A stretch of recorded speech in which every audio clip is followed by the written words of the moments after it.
मैं बीना मिश्रा आप सबों के बीच आज आश्विन कृष्ण पक्ष अष्टमी में जो जितिया व्रत मनाया जाता है अपने संतान के लिए, उसमें बहुत सारे नियम होते हैं। नहाए खाए के साथ ही इस व्रत का प्रारंभ होता है और इसमें कुछ अलग ही विधि विधान से भोजन किया जाता है। सबसे पहले माताएं मड़ुआ का रोटी, कंदे की सब्जी, नोनी का साग, झींगे की सब्जी को खाते हैं। पर इसमें इन सभी चीज़ों को खाने की परंपरा क्या है, इसका अर्थ क्या है, इसे हम नहीं जानते। खाते तो हैं पर जानते नहीं हैं। तो आइए मैं आज आपको बताती हूँ कि झींगी क्यों खाया जाता है, कंदा क्यों खाया जाता है, नौनी या पोई का साग क्यों खाया जाता है और मड़वे की रोटी क्यों खाई जाती है। देखिए, संसार की हर माँ ये चाहती है कि उसके पुत्र की लंबी आयु हो, उसका पुत्र या पुत्री स्वस्थ हो, सुखी हो, चिरंजीवी हो। तो मान्यता ये है, सबसे पहले मैं मड़वे की रोटी से बात करती हूँ कि मड़ुआ क्यों खाया जाता है। तो आपने देखा होगा कि मड़ुआ ही एक ऐसा अन्न है जिसे आप सालों साल रखें, चाहे 5 साल का हो जाए, 10 साल का हो जाए, पर मड़वे के अंदर न कोई कीड़ा लगता है, न मड़वे में घुन लगता है।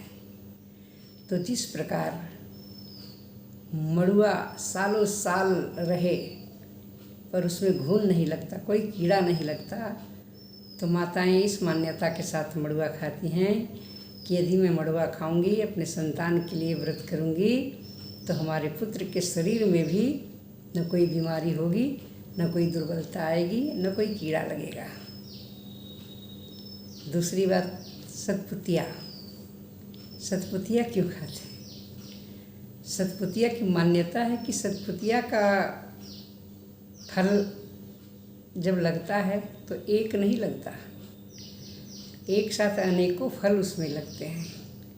तो माताएं इस मान्यता से सतपुतिया खाती हैं कि हमारा घर भी इस सतपुतिये के लते की तरह जो गुच्छों से भरा है, वैसे हमारा घर भी बाल गोपाल संतान से भरा रहे। नोनी का साग या पोई का साग क्यों खाते हैं।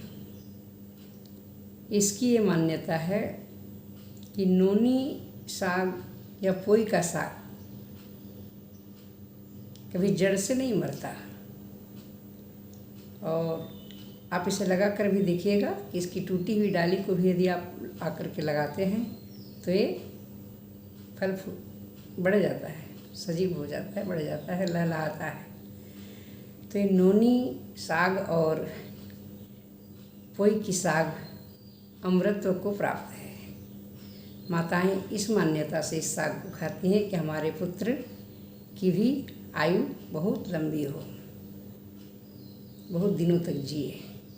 बात रही कंदे की सब्जी क्यों खाते हैं। तो कंदा देखने में हिष्ट पुष्ट और स्वस्थ लगता है, तो इस मान्यता से माताएं कंदा खाती हैं कि कंदे की तरह ही हमारे पुत्र का या पुत्री का स्वास्थ्य जो है सो बना रहे, मोटा ताज़ा सुखी रहे। ये सब मान्यताएं हैं, इसलिए इन चीज़ों को खाया जाता है। और ये मान्यताएं बहुत पवित्र हैं, बहुत पवित्र। और पवित्र मन से जो मान्यता मान करके हम व्रत का पालन करें या करते हैं, तो भगवान इसका फल हमारे पुत्र को अवश्य देते हैं, पुत्री को अवश्य देते हैं। इनके जीवन में सदा सुख, समृद्धि और प्रगति बनी रहती है। इसीलिए किया जाता है ये जितिया का पर्व, अपने संतान की लंबी आयु, अच्छे स्वास्थ्य और इनकी उन्नति के लिए अपने सौभाग्य के लिए ये व्रत किया जाता है।